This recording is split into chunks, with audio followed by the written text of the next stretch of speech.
नमस्कार, कैसे आप लोग सब। नवरात्रि के 7वें दिन आपको ढेर सारी शुभकामनाएं। मैं प्रोफेसर श्वेता आप सभी का स्वागत करती हूँ।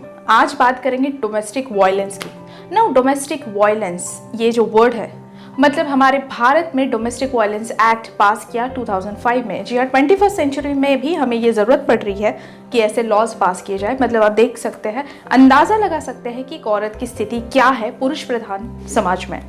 जब भी हम डोमेस्टिक वायलेंस की बात करते हैं, हमारे आंखों के सामने क्या आता है? मारपीट, झगड़े। जी हाँ, ज़्यादा करके मारपीट या फिर दहेज जैसी प्रथा में किसी को जलाकर मार देना, किसी को सुसाइड करने के लिए एनकरेज करना, ये सारी बातें आते हैं घरेलू हिंसा में।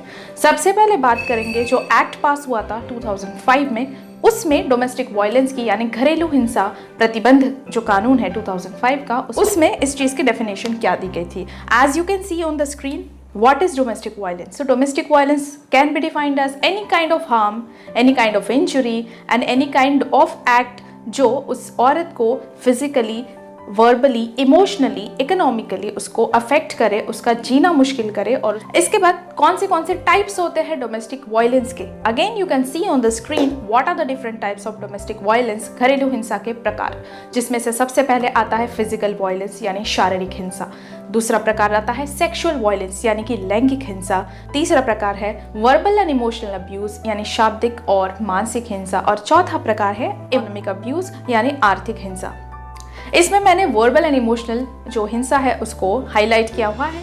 इसका मतलब या फिर ये क्यों किया गया है, ज़्यादा करके हम डोमेस्टिक वायलेंस के कुछ भी केसेस या फिर कुछ भी देखते हैं, उसमें मारपीट, जलाना, ये सारी चीज़ें आती है। लेकिन एक चीज़ नेग्लेक्ट हो जाती है या फिर वो चीज़ कभी कभी हमें नॉर्मल लगती है, वो चीज़ है वर्बल एंड इमोशनल अब्यूज़। 2005 के एक्ट में इसको भी इंक्लूड किया गया है। तो ये वर्बल एंड इमोशनल अब्यूज़ है क्या, पहले जान लीजिए। देखिए स्क्रीन पर जैसे आपको दिख रहा है, what is verbal and emotional abuse. इसका मतलब शाब्दिक और मानसिक हिंसा क्या है।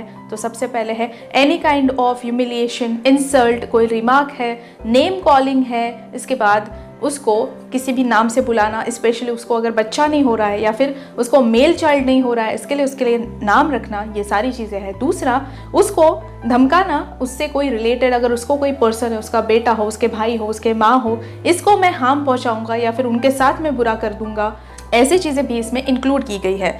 नाउ ये इतना ग्रेव इशू है, मैं आपको बता दूं कि जब हम बात करते हैं स्त्री पुरुष समानता की, स्त्री और पुरुष दोनों समान होने चाहिए। पुरुष होना जन्म से आपको स्त्री से सुपीरियर नहीं बनाता है, किसी भी चीज़ में सुपीरियर नहीं हो। इसके लिए वर्बल एंड इमोशनल अब्यूज़ की हम बात करते हैं, बहुत बार ये काउंट ही नहीं होता है। During pandemic the cases of domestic violence has increased as in 10 years।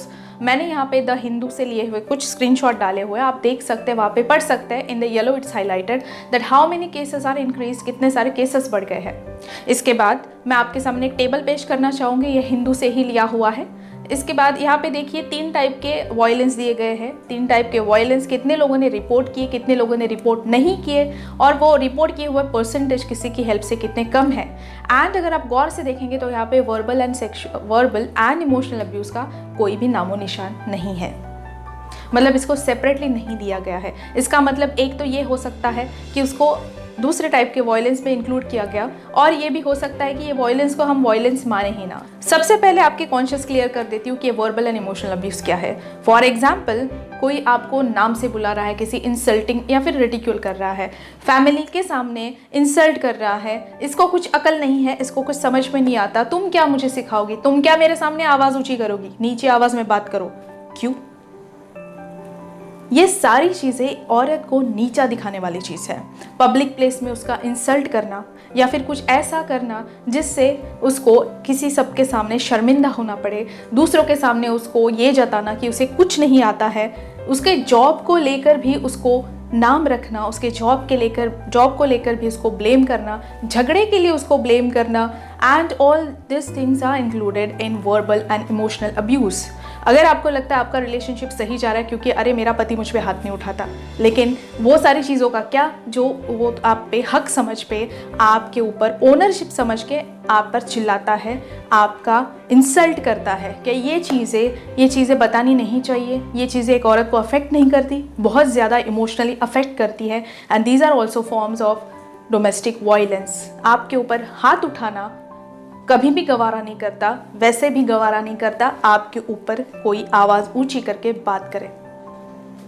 एक रिलेशनशिप, एक पार्टनर, इसको बोला जाता है कि गलती कुछ हो आपसे तो आपके सामंजस्य से उसको सॉल्व करना चाहिए, आपको एक दूसरे के साथ बात करके वो सॉल्व करना चाहिए। क्रिटिसिज्म पॉजिटिव भी हो सकता है, लेकिन ऐसी क्रिटिसिज्म जो आपको नीचा दिखाए, ऐसा क्रिटिसिज्म जो आपके साथ में आपको इंसल्टिंग फील करवाए, आपको ये फील करवाए कि आप किसी भी लायक नहीं हो, आपको कुछ नहीं आता, then it becomes verbal and emotional abuse. So we all should be aware about this fact कि सिर्फ फिजिकल सेक्सुअल अब्यूज़ नहीं होते, अब्यूज़ का एक और तरीका होता है वर्बली टॉर्चर करना, मेंटली टॉर्चर करना, ताने देना, वो चाहे आपके माँ के ऊपर हो, पापा के ऊपर हो, भाई के ऊपर हो, आपके एजुकेशन के ऊपर हो, आपके जॉब के ऊपर हो। Try to understand the science of verbal and emotional abuse. हम ये वर्बल एंड इमोशनल अब्यूज़ को पहचानेंगे कैसे?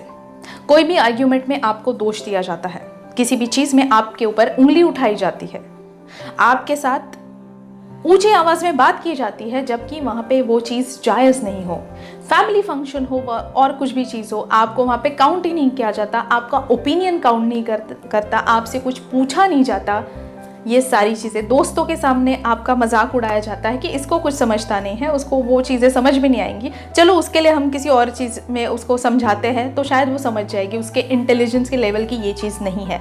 ये सारी चीज़ें ही फॉर्म होता है वर्बल एंड इमोशनल अब्यूज़ का। वक्त रहते समझ जाइए। एंड सारे लोग, क्या अगर आप सही में एक दूसरे का रिस्पेक्ट करते हो तो आप बात भी एक दूसरे के साथ में रिस्पेक्ट से करोगे। हमें एक इक्वालिटी पे बेस्ड समाज बनाना है, लेकिन इसके पहले ऐसे जो कुछ सोशल इविल्स है वो हमें निकालने ही पड़ेंगे और इसके लिए लॉ इंट्रोड्यूस करना बहुत ज़रूरी होता है। आज के इस वीडियो का मकसद सिर्फ ये था कि आपको एक वर्बल एंड इमोशनल अब्यूज़ करके डोमेस्टिक वायलेंस से रूबरू कराना कि yes, this is also a serious issue. Okay, video कैसा लगा? शॉर्ट वीडियो है, आई नो। कैसा लगा ज़रूर बताइए एंड अवेयरनेस फैलाइए and be a responsible citizen of India. आपको अभी क्या करना है? रोज़ बोलती हूँ, सब्सक्राइब करो, लाइक करो, शेयर करो, सब्सक्राइबर्स बढ़ाइए। I need your support and thank you, thanks a lot, be safe, thank you.